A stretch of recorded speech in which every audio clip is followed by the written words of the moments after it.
Hello and welcome to the Daily Mill, Tuesday the 29th of August 2023. In today's Millwall news, wouldn't it be nice to bring in another player? Yes, it would. According to Gary Rowett, this is from the southwarknews.co.uk. It would be nice to bring another player in. Millwall boss on plans for the final week of the transfer window. Deadline day is fast approaching. While Gary Rowett would welcome new faces, he warned against last-ditch moves. Yeah, I think we've heard this one before, haven't we? Gary Rowett said it would be nice for Mill to make another signing, but not guarantee any further moves before the transfer window closes. Mill made 5 permanent signings so far and landed Brooke Norton-Cuffy on loan from Arsenal last week. Lions boss Rowett said any sudden outgoings could force the club to make moves, but suggested it could otherwise be a quiet week at the end of the deadline day this Friday, September 1st. So we have to wait. We're only bringing players in if we got players going out. So that would be a last-ditch move then. Because how would you know if they're leaving? Asked if he was expecting much business, he told me then, "Not loads, I wouldn't think. We've done quite a lot of business up until this point. You ask any manager in any other team in the Championship, and they'll all say the same. I'd like to do more business. But you have to fit that around that parameters of the club and fit that around the parameters of what we've already done.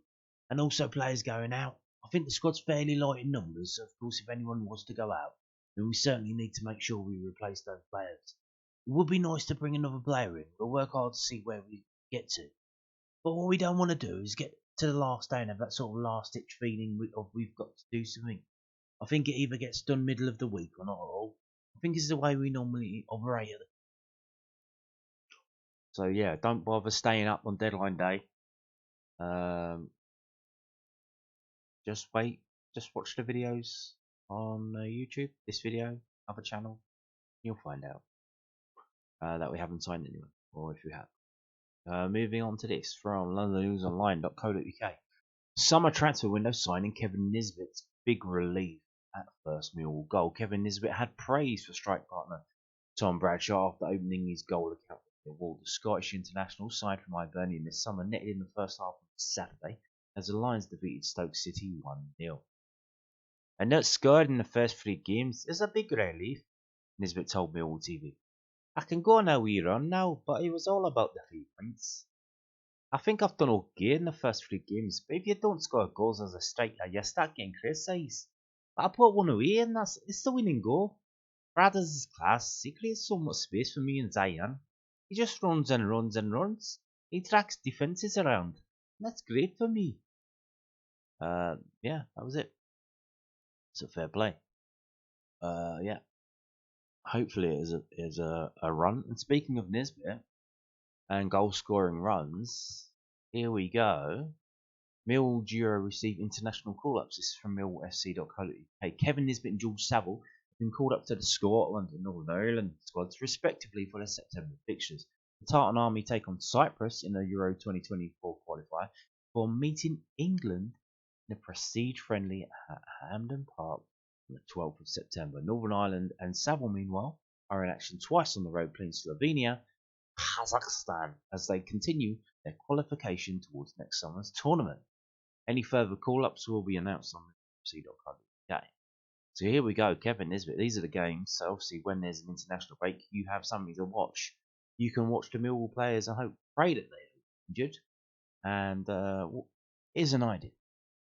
So Kevin Nisbet playing for Scotland. It's only a friendly, playing for Scotland against England. He scores a hat-trick. How are you feeling about that? I assume you're English. If you're an English Millwall fan and you're watching this, how do you feel about Kevin Nisbet scoring a hat-trick against England? I would absolutely love it. I would love it. Fantastic stuff. Especially if they kneel before the game in memory of all the people that were stabbed at Notting Hill. Although I doubt that would happen, but you never know. Moving on to injury update.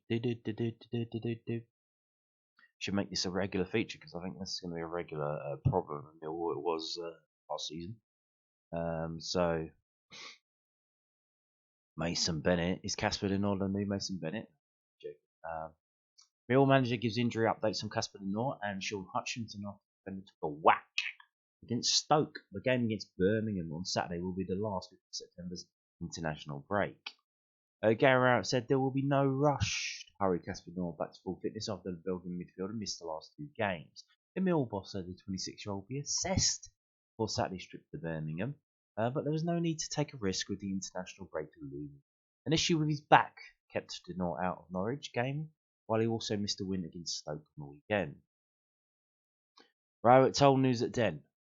He's doing all right, joining in some training. Again, we'll have to assess whether he's okay for the weekend or whether we think that's too soon. I certainly think with the international break coming up, we don't necessarily need to take a risk. But it would be nice to get him back involved. We'll see how he goes the next few days. He hasn't actually joined in full contact training yet. I don't think he'll do that until later on in the week, until he's got through 1 or 2 sessions. Meanwhile, club captain Sean Hutchinson is having a few days of recovery after he took a whack in the 1-0 win over Stoke City. The 32-year-old got caught up in an incident during a first half corner, but his centre-back partner Jake Cooper forced a great save and Mark Travers with a header. But he ended up landing on top of Hutchinson, leaving him to be assessed by medical staff on the pitch before he continued the rest of the game. So it was sabotage. Jake Cooper whacked him. Rowett added, Hutchie took a whack. Coops landed on him. Of all the people to land on top, you don't want Coops, do ya? We weren't sure whether he'd done something a little bit more serious, but he managed to get through the game. Again, he'll probably just need a few days of recovery to then start training back at the end of the week. We think he'll be fine for Saturday. So there you go. Hutch injured by Cooper landing on him. We can't do that. You don't want that, do you? You don't want that. Moving on to the loan watch, late because the National League teams were playing on Bank Holiday Monday. How's your luck? Yeah, they didn't get the day off.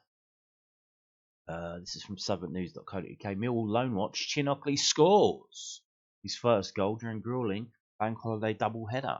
Both Ockley and Nana Boateng of Woking were in action twice over the past 4 days.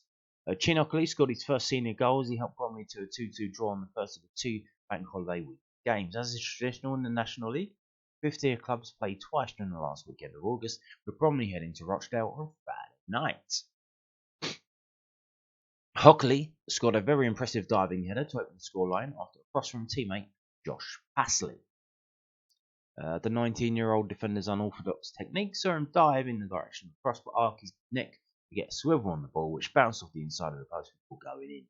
Further 3 goals on 2 red cards would follow in the clash at Scotland, with Bromley eventually having to settle for a point.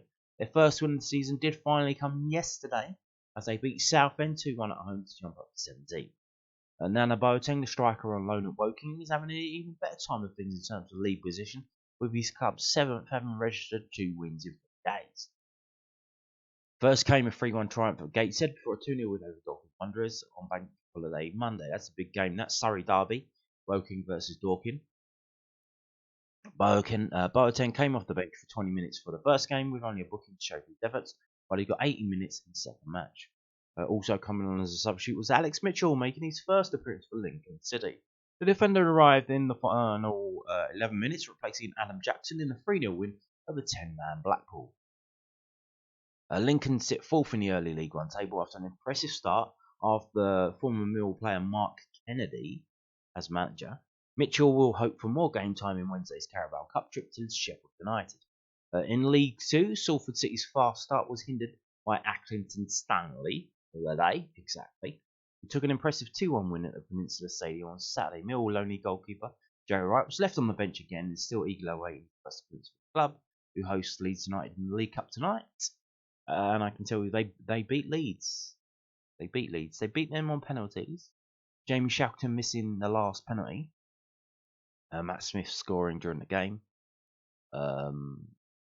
It was the game on TV, so it's an exciting game to watch on television. Now, moving on to this. Finishing with this. Are you in Hull? I'm sorry about that, but there is silver linings and all that. You can go and watch Millwall at the MKM, Hull City Stadium. This is from wearehullcity.co.uk. That's the name of their website. So yeah, on tomorrow or today, by the time you're watching this, probably Wednesday the 30th. Here we go. 1 o'clock in the afternoon. Hull City. 1 p.m. kickoff.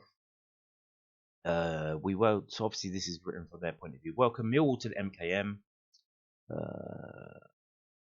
And they beat Charlton in their first game 2-0. Blah blah blah. I'm just gonna skip through it because I don't fuck about. See, I'm just finding that the details to tell you if you want to go to this game.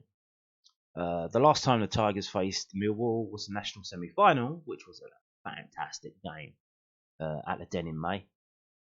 Millwall won 4-3 after extra time, and then went on to beat Sheffield Wednesday, wasn't it, in the national competition.